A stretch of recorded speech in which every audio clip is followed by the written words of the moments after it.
Shalom on this windy day. Look, you've heard it before, and please confirm it that you've heard it before. I think it's Isaiah 54:17. I could be wrong, but look at how the enemy works. As soon as I start recording this, here comes noise and attempts to distract. But I think it's Isaiah 54:17. Confirm it, please. That tells us, no weapon that is formed against you shall prosper, and every tongue that rises against you in judgment, thou shalt condemn. You shall condemn. To make it more personal, no weapon formed against me shall prosper. And every tongue that rises against me in judgment, I shall condemn. So let me ask you something. What is the weapon? What is the defense, in other words, that assures us that no weapon that is formed against us shall prosper against us? What is the weaponry? What is the defense that assures us that no matter what weapon, what type, at what time, of what sort, coming from what direction, from what source, that no weapon formed against us shall prosper, and that every tongue that rises against us shall be condemned? There's got to be some sort of defense against those weapons that could form, some sort of defense that protects us, that ensures us that we're good no matter what. I'm posing that question because if you're walking through life right now, you know with certainty that there's nothing certain in the natural sense, in the physical sense, about this life. You're here today, you can be gone today. You've got wealth this moment, you've got negative wealth the next moment. You've got friends in this instance. You've got an abundance of enemies within the same instance. You've got strong family bonds, strong familial bonds in this moment, in this breath. But by the conclusion of this breath, you've got mortal enemies, even within and amongst your family. You've got a job today, you're jobless tomorrow. You've got a home this week, you're homeless next week. You've got peace of mind and joy in your heart at this instance. But by the end of the day, that peace of mind and that joy in your heart could be challenged in ways that you never imagined. Why? Because as scripture tells us, many things here are just temporal. In fact, all things here, except what's in the spirit realm, are temporal. They're temporary. So then, knowing this, what is our defense against those weapons that form against us? What gives us shalom even when our shalom is being attacked? What gives us financial spending power even when we look at our bank accounts and there's nothing in the bank accounts that represent any type of financial power at all, any type of spending power? What is it that gives us this inclination to love people even when people are showing that they're not even concerned about being loved or even showing love? What is it that gives us a sense of worship to the Most High, belief in the Most High, and still outright love for the Most High, even when everything around us is telling us to deny the Most High, to curse our Alua and die? What is it? What is that thing that is our defense, that defends us against the weaponry that oftentimes is unknown and unseen, and in many cases unexpected when that weapon shows up? We need to stay firmly tapped into that defense system called faith, called Yahuwah, called Yahusha. That's our defense, because right now things are really literally falling apart for many people. And I see a lot of people walking around with this sense of false security because they've still got a paycheck coming. Though they've not counted up the cost that they are literally one paycheck away from being outdoors.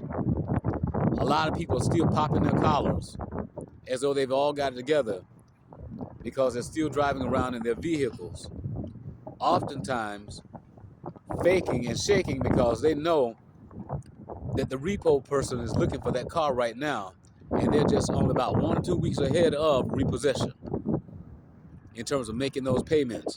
Some folks are working 3, 4, 5 different jobs just to make car notes, just to make a portion of rent, because there's 4 or 5 different families living in one household just to pay the rent, just to pay the mortgage of that particular address. And a lot of folks are starting to feel the weight of all of that. You got young people dealing with heart attacks and strokes.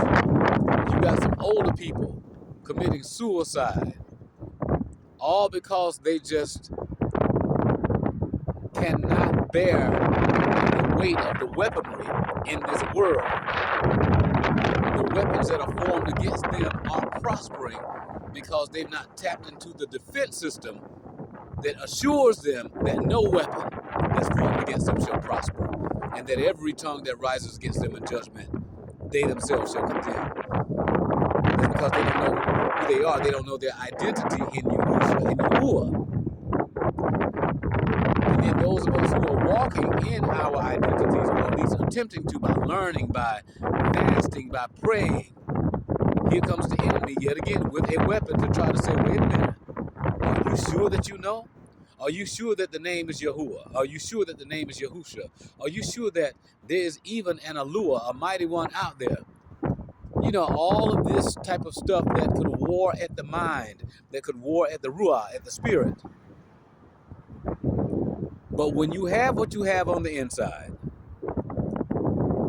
that defense system pops up and reminds you that greater is he that is within you than he that is in the world. And the enemy might try to say, well, wait a minute, how do you know that there's a greater one? And the Most High reminds you of your history, that every time an attack came against you, in the physical, in the natural, in the spiritual sense, financially, through family, through jobs, what have you, politically, socially, the Most High always delivered you out of them. Many are the afflictions of the righteous, but the Most High delivers them out of them all. He reminds us of our history. And if you've been walking this walk for any period of time, you've got that history. You've got a history that proves that at all times, at every angle, the Most High showed up to deliver you. I know I've got that history. He might not have shown up exactly when I desired him to show up. He might not have shown up in the manner in which I desired him to show up. And sometimes he didn't even show up through whom I thought he'd show up. But he showed up. He showed up.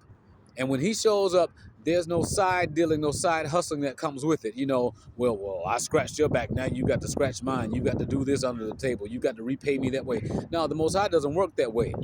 His barakah, hey, the blessing, the barakah of the Most High maketh rich and adds no sorrow with it. So it doesn't come with all of that foolishness where you've got to do things undercover, under the table, stuff that undermines your sanctity, that undermines your sanctification, your righteousness. It doesn't come with that. Yeah. He's set apart, so he does things in such a set apart way that we don't end up having to be dirty. He keeps us clean. So again, I'm going to ask you, what is your defense against those weapons of the enemy that attempt to form, to come against you, to break you down, to take you out, to make you want to take somebody out? And are you putting, this is the second question, and the second part of this, are you putting your value in earthly temporal things like money, like houses, like cars, even like people? Because if you're doing that, you're about to get your heart broken. You are about to be broken down in ways that you have never conceived, because all of that will fail you at some point and at some time. And usually it's going to fail you at the moment when you least desire them to fail you. When you are hoping that they're going to come through for you in a great way, that's when those things, that money, that job, those friends, those family members, your health, that's when it will fail you. It goes back to Proverbs 3:5-6. Trust in Yahuwah with all your heart. Don't you lean to your own understanding. In all your ways acknowledge him, and you cannot acknowledge him without first seeking him. But seek ye first. This is the order of things.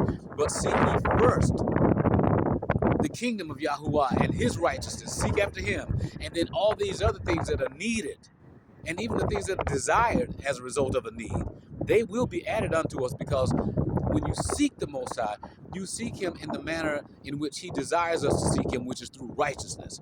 In other words, we're willing to do his commands. We're willing to do what is righteous, what is pleasing in his sight. We're willing to do, in other words, those things that are embraceable by him. The stuff that makes him smile and say, that's my child right there. And I'm going to see about my child because my child is doing what pleases me. So if we seek him out according to his standard, he shows up. Again, it may not be when you want it. It may not be in the manner in which you desire it. But he always, trust me on this one, he comes through right on time. I don't care who's coming against you. He comes through right on time. Don't concede to the enemy. Don't try to play on the enemy's level. Don't start speaking righteousness and holiness, and at the same time, you're sleeping around with people and trying to make back deals, and you're stealing and lying and murdering and all that. No, the Most High doesn't work in that. Oil and water don't mix, as they say. Righteousness and unrighteousness don't mix. So you can't play that. The Most High doesn't honor that. But if you just hold on, and when at your weakest moments you say, Father, you just cry out to him and say, Father, I need your help. I need your help to remain righteous. I need your help to remain steadfast. If you do it, he'll bring you through. I'm going to give you this testimony and I'm going to shut it down. And I'm hoping this is encouraging to somebody. Yesterday I had a moment. I had a moment when I was so spiritually and physically and emotionally and financially fatigued yesterday that if he had allowed me to close my eyes permanently, I might have just gone and said, transition me, just let me go. I was so tired. I had so much weight on me yesterday, spiritually. All I could do was just sit down and just let the day go by. Just sit. And what I was hoping for at a particular time of the day did not happen at that particular time, but that quiet defense that gives me assurance against the weaponry of the enemy. That quiet defense told me, just be still. Just sit down. Take your mind off things. Just sit down. Take your shoes off and just sit down. And I did. And I sat down. I let the sun rays just come in and just overtake me. I ended up taking a nap. And I just, in the course of trying to stay calm, I just talked to the Most High, my Ruach, and my talking to him was really just thanking him. And songs were just in my heart, and I was thanking him through those songs. And later in the day, before the sun completely set, what I had been hoping for showed up. And wouldn't you know it, instantaneously, all the energy that had not been there, all the shalom that had been challenged, it all came back. He renewed me instantly through that blessing. And I was able to get up and handle what I needed to handle. Even all the business-related stuff, I still was able to handle before 6 o'clock. It got done. It got done. And I ate well. And I was able to laugh and have good conversations with people and give him much praise. So Barak Yahuwah, for him being a very present help in the time of trouble. Barak Yahuwah, Yada Yahuwah, for being consistent to his word that he never leaves us, nor does he ever forsake us. I've got 53 years of proof. I don't care who of my past remains in my life versus who of my past is no longer in my life. None of them can take away from the history of my relationship with the Father and the Father's hand in my life. They don't control that. I don't care how many lies or how many truths they tell. Nobody influences that. He's in control of that. And so you go with that shalom also. Remember that it's Yahuwah who is in control. And no weapon that is formed against you shall prosper. No weapon. And every tongue that rises against you in judgment, you shall condemn. Because that's your inheritance that he has given. He's established that. So the question is, what is your defense against those unseen, oftentimes unknown, and even unexpected weapons that form against you, and those tongues that rise against you to try to bring you down? What's your defense? You got to be sure of what it is. You got to be sure of who it is. In Yahushua's name, so be it. In Yahuwah's name, shalom, and so it is.